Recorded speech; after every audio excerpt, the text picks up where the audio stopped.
Jesus Cristo, segundo Marcos, capítulo 3, vamos ler dos versículos 20 a 30.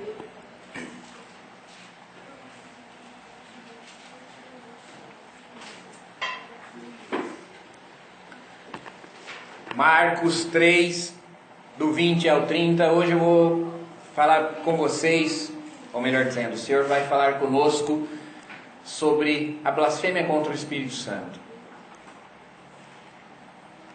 Marcos 3:20 está escrito: E foram para uma casa, e afluiu outra vez a multidão, de tal maneira que nem sequer podiam comer pão. E quando os seus ouviram isso, saíram para o prender, porque diziam: está fora de si. E os escribas que tinham descido de Jerusalém diziam: tem Beelzebu, e pelo príncipe dos demônios expulsa os demônios. E chamando-os a si, disse-lhe por parábolas: como pode Satanás expulsar Satanás? E se um reino se dividir contra si mesmo, tal reino não pode subsistir. E se uma casa se dividir contra si mesma, tal casa não pode subsistir. E se Satanás se levanta contra si mesmo e for dividido, não pode subsistir, antes tem fim. Ninguém pode roubar os bens do valente, entrando-lhe em sua casa, se primeiro não amarrar o valente. Então roubará a sua casa.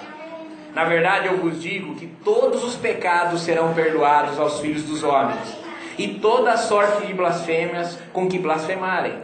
Qualquer, porém, que blasfemar contra o Espírito Santo, nunca obterá perdão, mas é culpado de juízo eterno. Porque diziam: tem espírito imundo. Oremos. Senhor, nós te pedimos agora, fale aos nossos corações com a tua doce voz.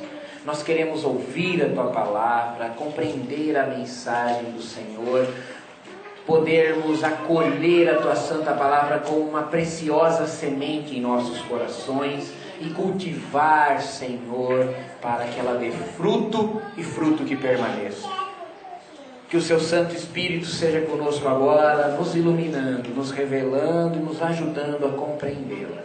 E que nós saibamos e possamos obedecer a tua voz.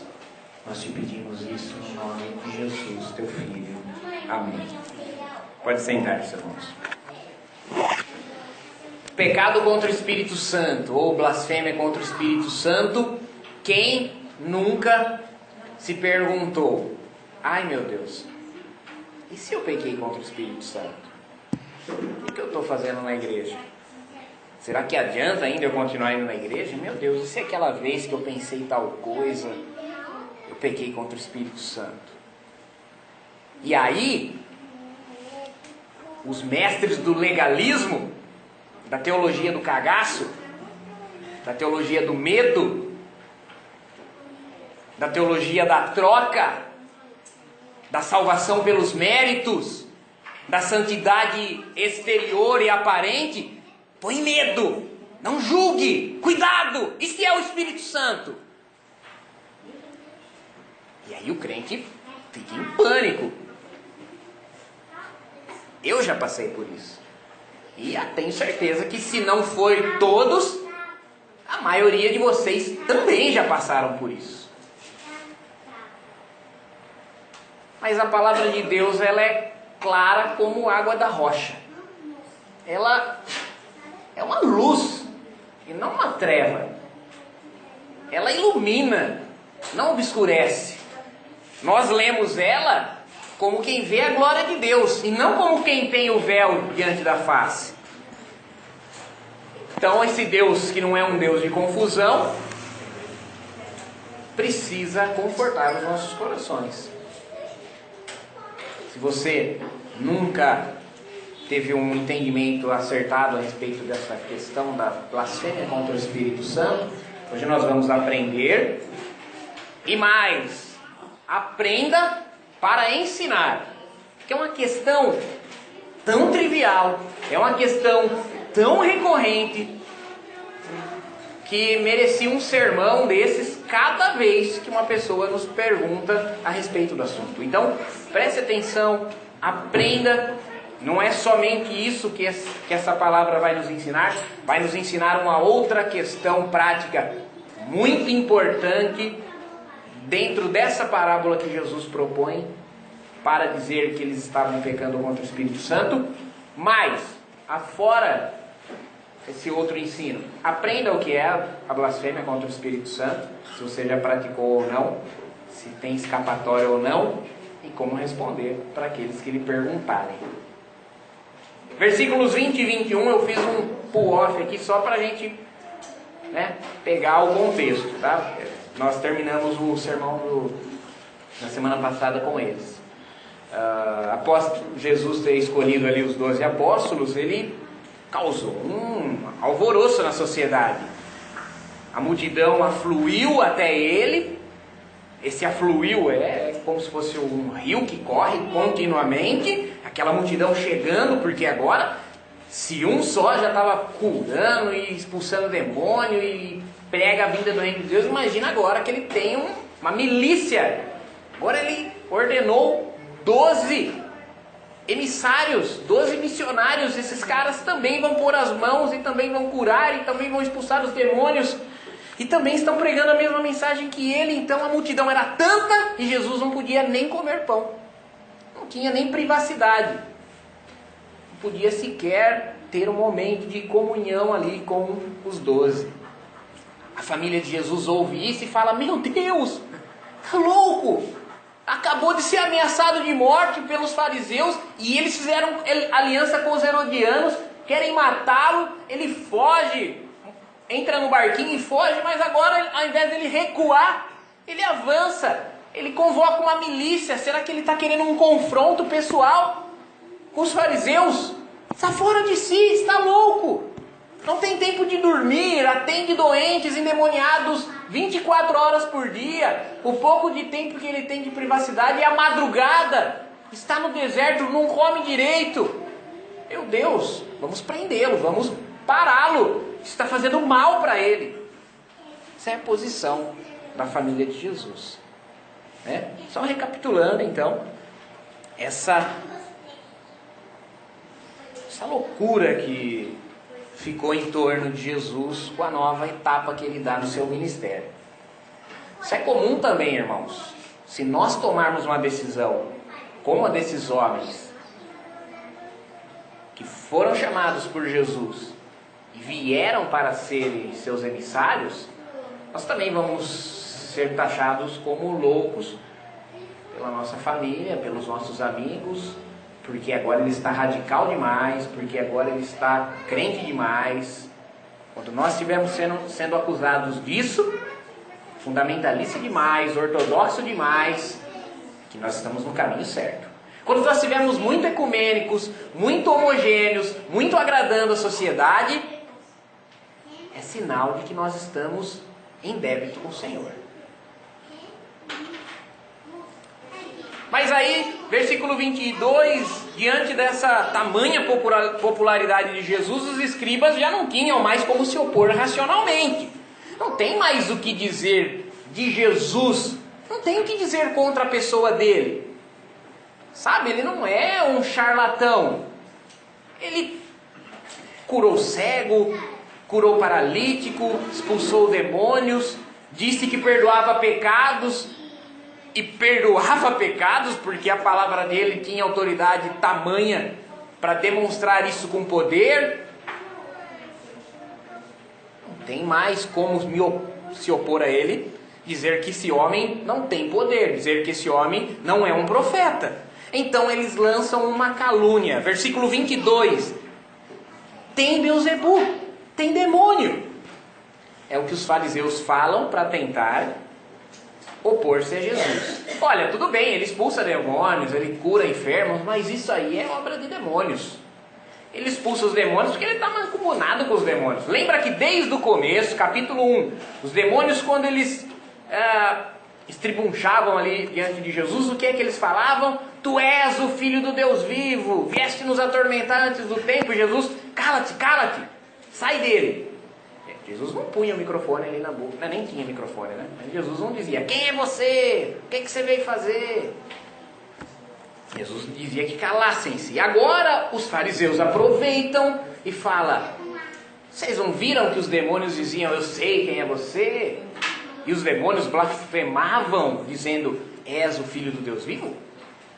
Então ele só pode ter um conchavo com os demônios. Por isso expulsa os demônios.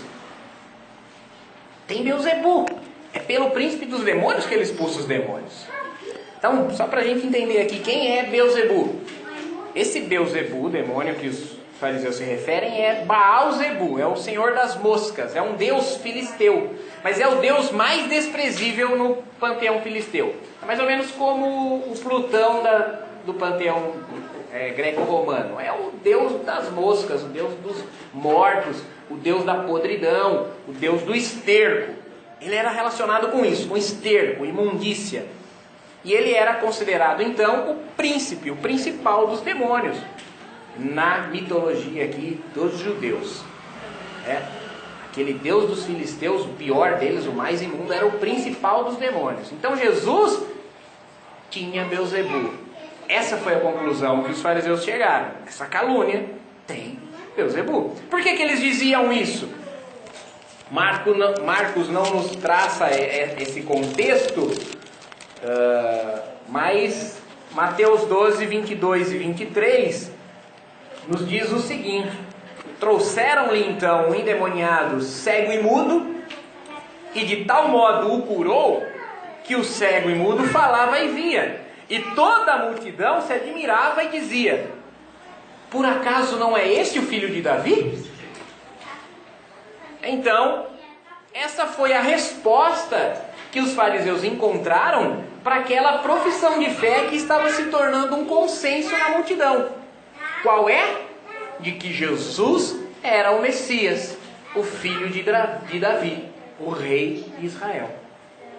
Diante disso, aquelas pessoas falaram: não, peraí, tudo bem, ele curou paralítico, ele curou enfermos, curou cegos, expulsou demônios, mas agora esse camarada aqui, ele era cego e mudo por problemas espirituais. Ele contraiu um transtorno que o cegou e ele estava mudo.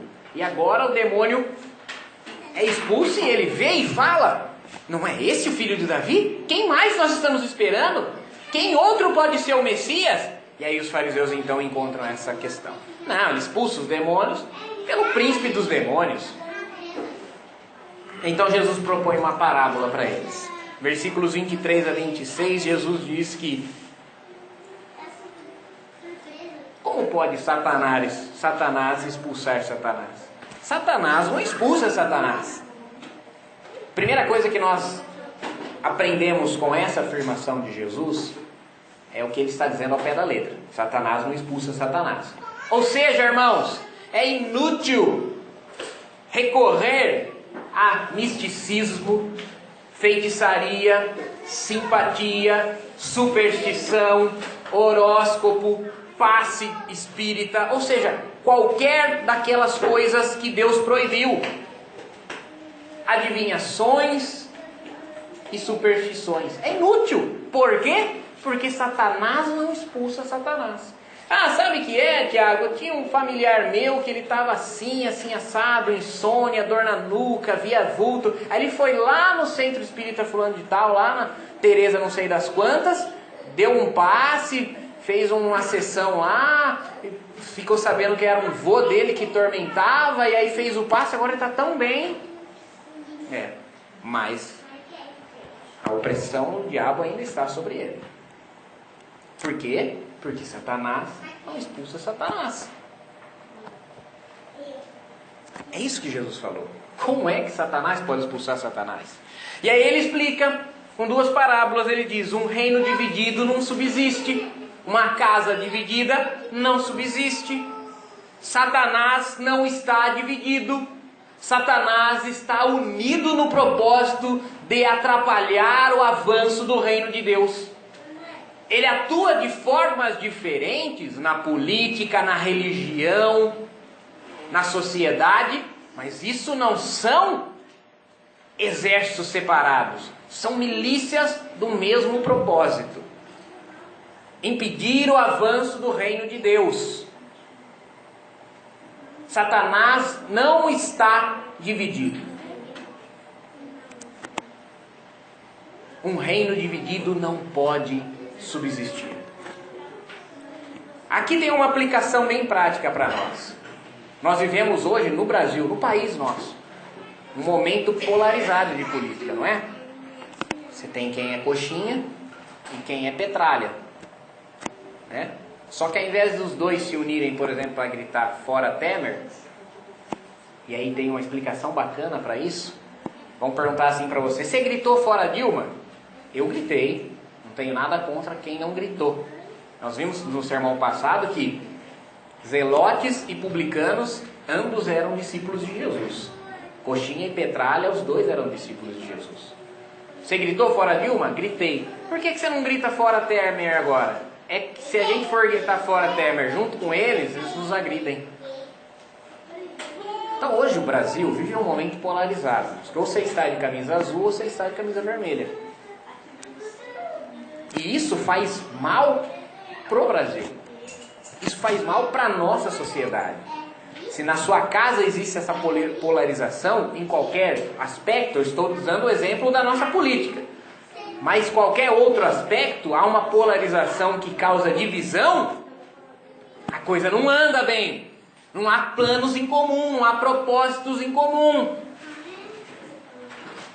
É preciso haver comum acordo, consenso, porque senão um reino dividido deixa de existir. Segunda coisa, casa dividida também não subsiste. Satanás é um reino e não está dividido, Jesus afirmou isso. A igreja não é um reino, mas ela é o agente do reino de Deus. A igreja é quem proclama o reino de Deus. E o reino de Deus não está dividido, mas a igreja também não pode dividi-lo. E isso é sério para nós. Jesus disse: quem não é contra mim é comigo. Mas ele também disse: quem comigo não ajunta, espalha. Nós precisamos entender e encontrar quais são os nossos pontos de convergência com aqueles irmãos que não comungam a nossa fé aqui nessa igreja. Quais são aqueles pontos fundamentais da nossa profissão de fé, e nós vamos caminhar unidos para que o reino de Deus prospere. Mas aqueles que negam esses pontos fundamentais não vão andar do nosso lado, porque se eles não ajuntam, eles espalham.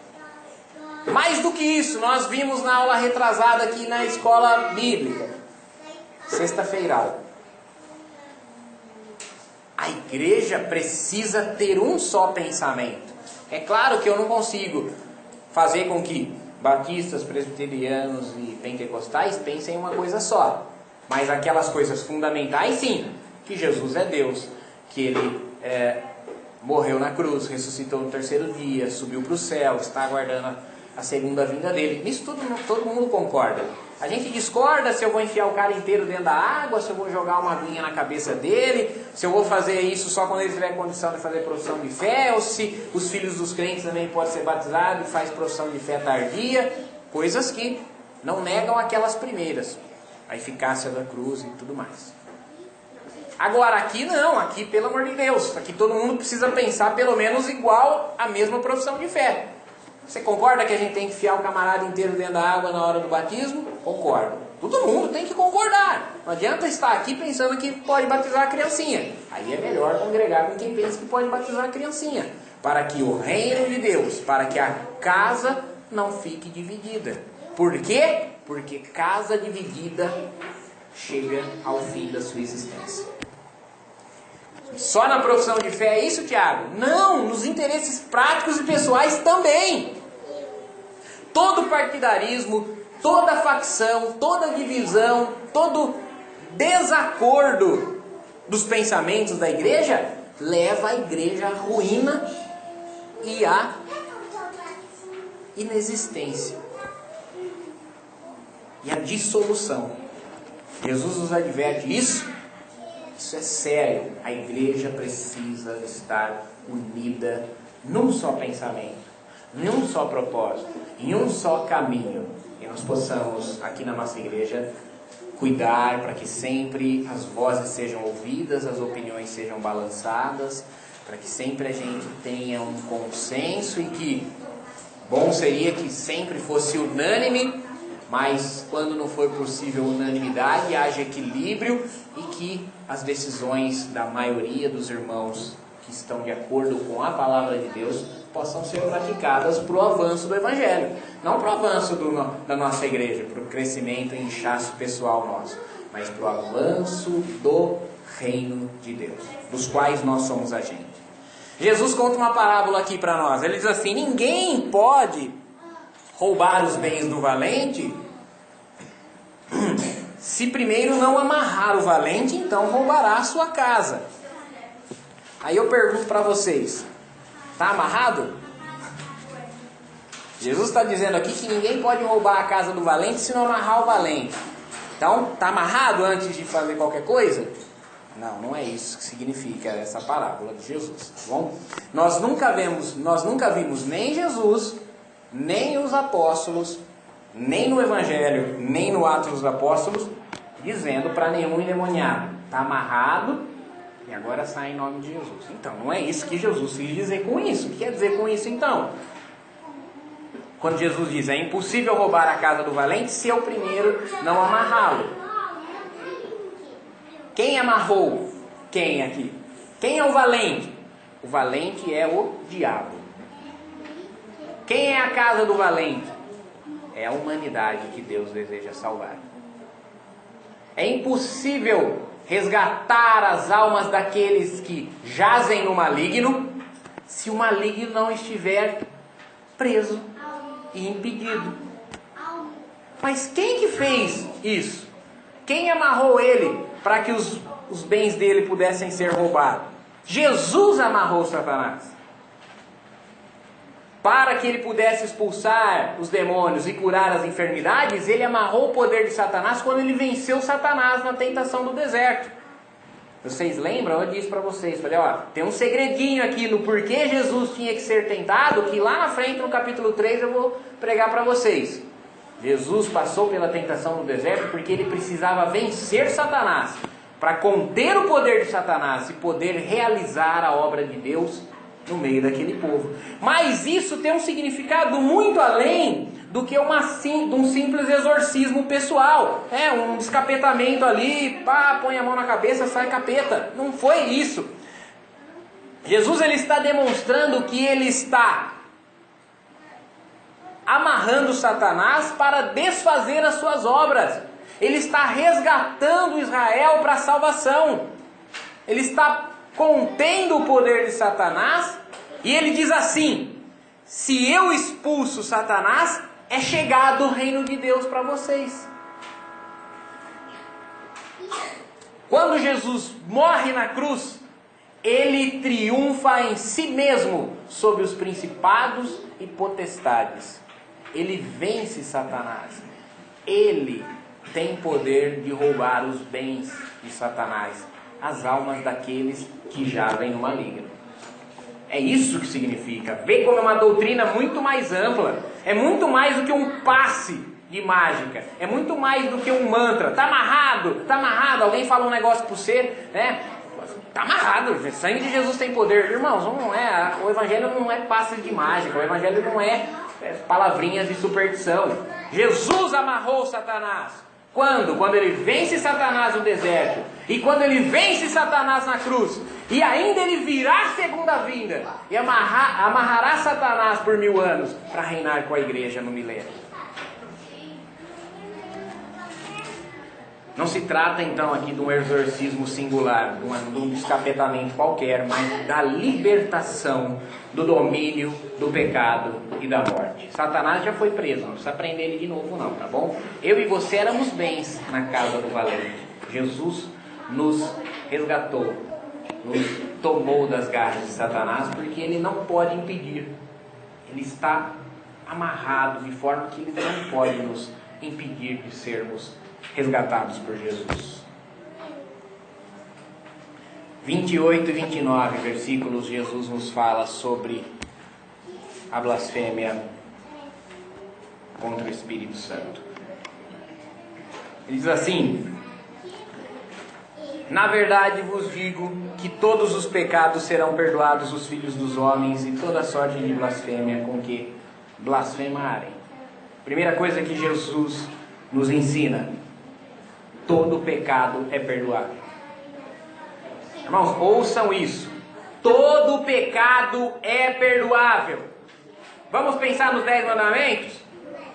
Amar a Deus sobre tudo e não ter outros deuses diante dele.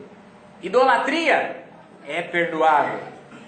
Não falar o nome de Deus em vão é perdoável. Guardar o descanso, quebrar o sábado, no caso para nós o domingo, o dia do Senhor, é perdoável. Honra o teu pai e a tua mãe. Eu desonrei os meus pais, desobedeci os meus pais, isso é perdoável. Se eu roubar, Deus pode me perdoar. Se eu matar, homicídio, Deus pode me perdoar. Adultério é perdoável. Falso testemunho, mentira, é perdoável. Cobiça é perdoável. E toda sorte de obras da carne que o homem cometer é perdoável. Se houver arrependimento, é perdoável. Mas aquela religião de legalismo, de medo, de opressão, de aparência, diz para você que se você pisar na bola feio, não tem mais volta. Ah, pronto, irmãos. Esse dia a gente está conversando com o pedreiro lá em casa, e ele dizia assim: ah, meu filho, rapaz, cresceu na igreja e tudo mais, mas agora largou da mulher, tá morando sozinho e leva a namorada lá para casa, e a mulher dele lá, rapaz, mas ele conversa comigo e fala: ah, pai, eu queria voltar atrás, mas não tem mais jeito.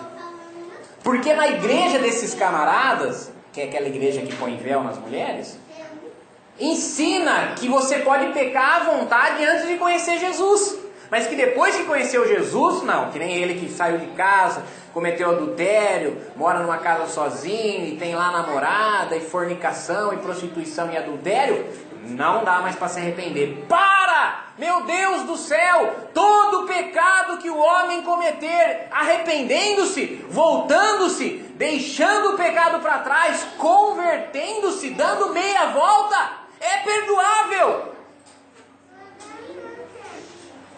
Deus quer perdoar o pecado do homem, se esse tão somente confessar e se arrepender. Que igreja, que religião, que forma de igreja é essa que prega uma santidade inatingível, inalcançável, um Deus inacessível, que não ama, que não perdoa, que não convence?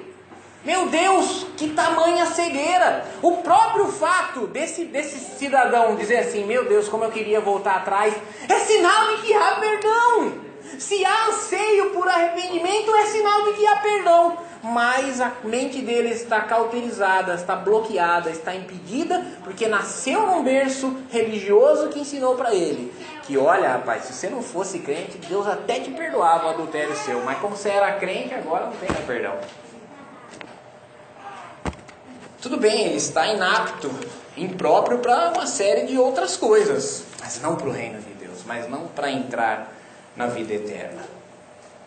Cuidado, irmãos, nós precisamos ter uma postura contra o pecado, nós precisamos estar firmes contra esse mundo, esse sistema, mas nós precisamos pregar o perdão, a misericórdia, o arrependimento, porque Deus é longânime. Enquanto Ele não estiver descendo dos céus, nas nuvens, há uma segunda chance. Há uma segunda chance para mim e para você. Talvez você diga assim para si mesmo: por que pedir perdão a Deus? Por que ir na igreja? Por que orar se eu não consigo deixar de pecar? Aquele pecado crônico. Você não ora, você não vem na igreja, você não pede perdão para parar de pecar.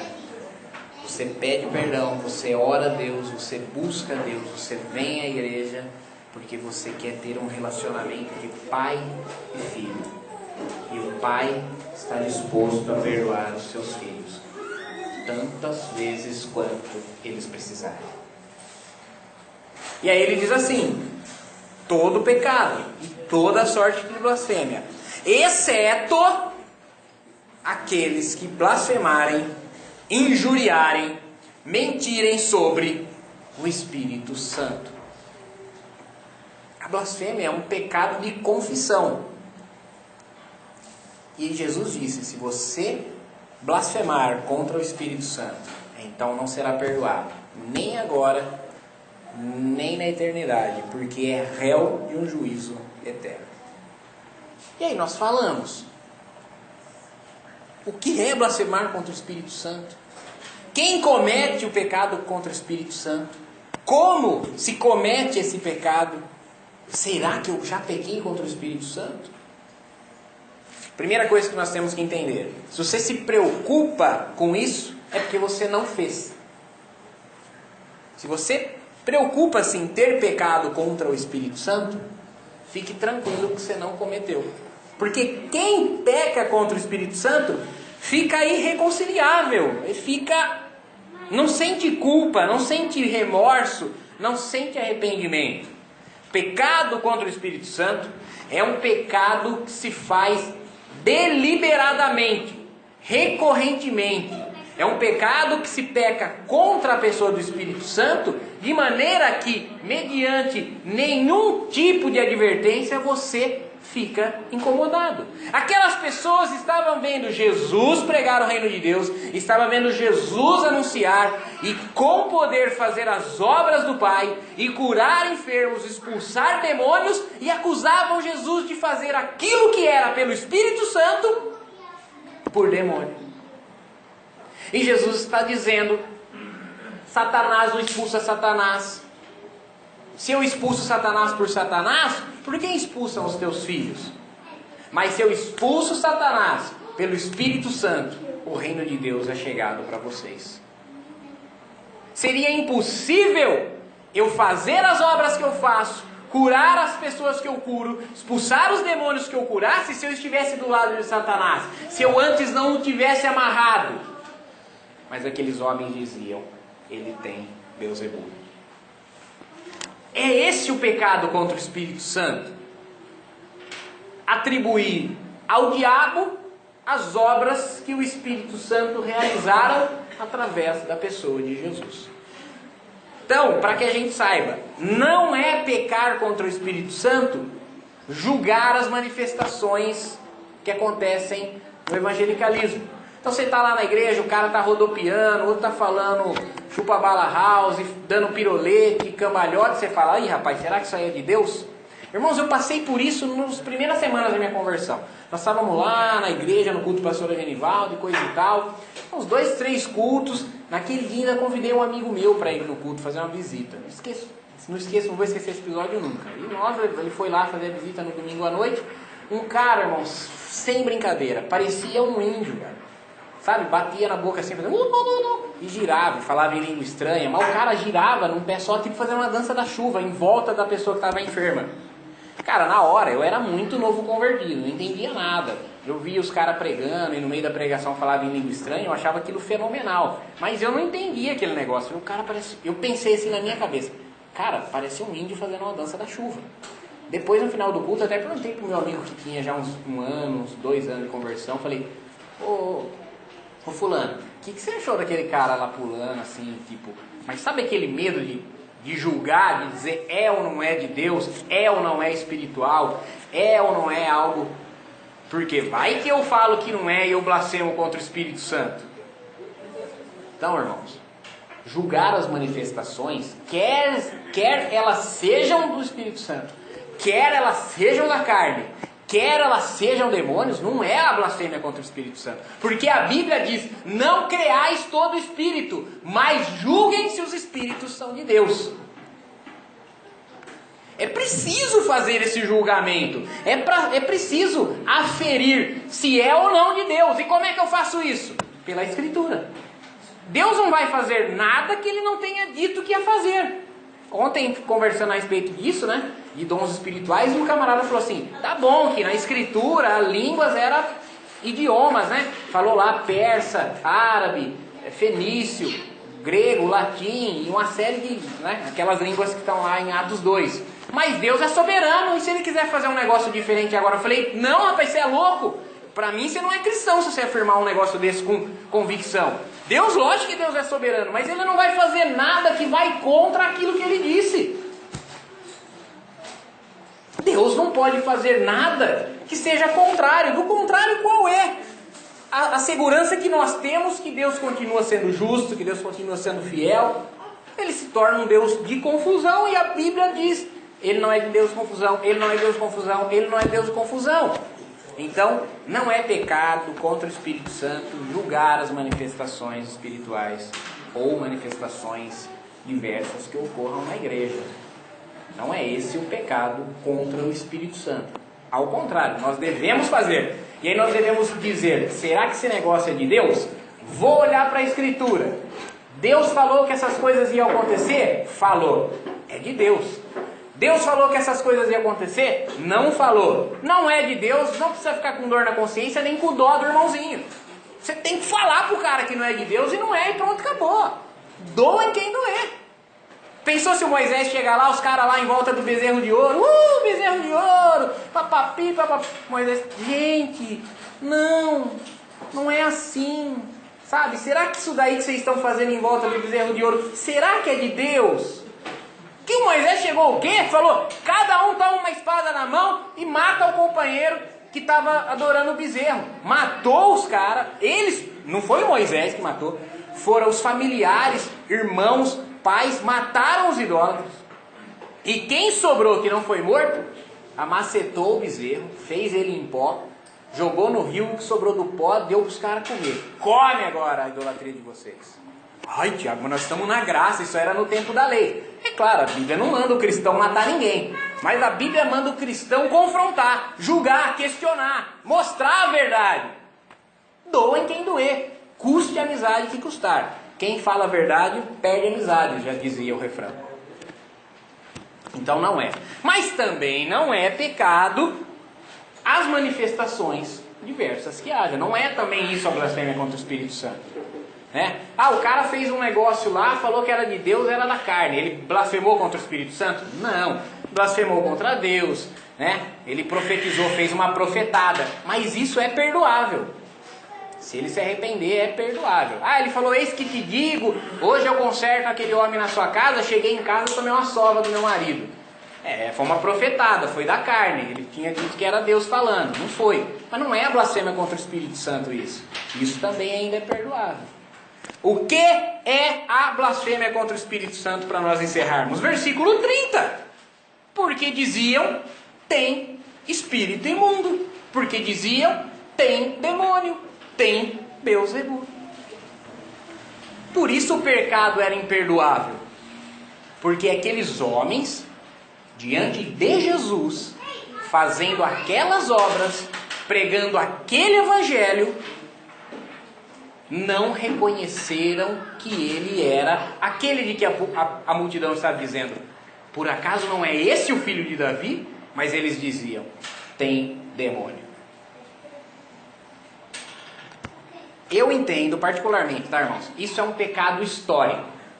Não é possível cometer ele hoje. Eu entendo que nem é possível. Nem eu, nem você, nem o ateu, nem o satanista. Esses caras, nenhum deles estão pecando contra o Espírito Santo. Nem os judeus hoje. Todos estão ao alcance da graça de Deus para se arrependerem. Por quê? Porque Jesus não está aqui pessoalmente fazendo nada diante dos nossos olhos para que nós possamos julgá-lo possuído de demônios. Mas o Espírito Santo está. Mas ele está vivendo dentro de um recipiente corruptível que sou eu e é você. Então nós podemos fazer coisa na carne e as pessoas podem ver que é na carne e não vão estar blasfemando contra o Espírito Santo. Tá bom?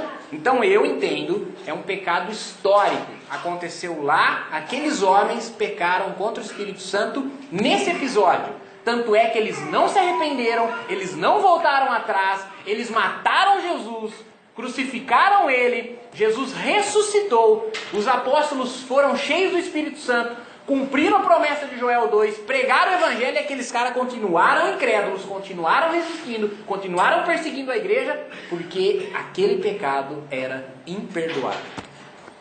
E finalmente, irmãos, é imperdoável por quê? Porque é o Espírito Santo quem convence o homem do pecado. E é ele quem opera a conversão no homem. Se você está pecando contra aquele que vai te ajudar, contra aquele que vai promover a conversão em você, você já não consegue mais converter-se. Por isso, aqueles judeus daquele momento histórico, mesmo depois de Jesus tendo morrido, o centurião romano, que não era crente, não era judeu, era romano, que furou Jesus, disse: verdadeiramente esse era o Filho de Deus. Mas aqueles judeus não podiam ver o mesmo, porque era o pecado imperdoável. Qual a aplicação que nós temos que fazer aqui, irmãos? Primeiramente, a parábola que Jesus propõe para nós. Reino dividido não pode continuar.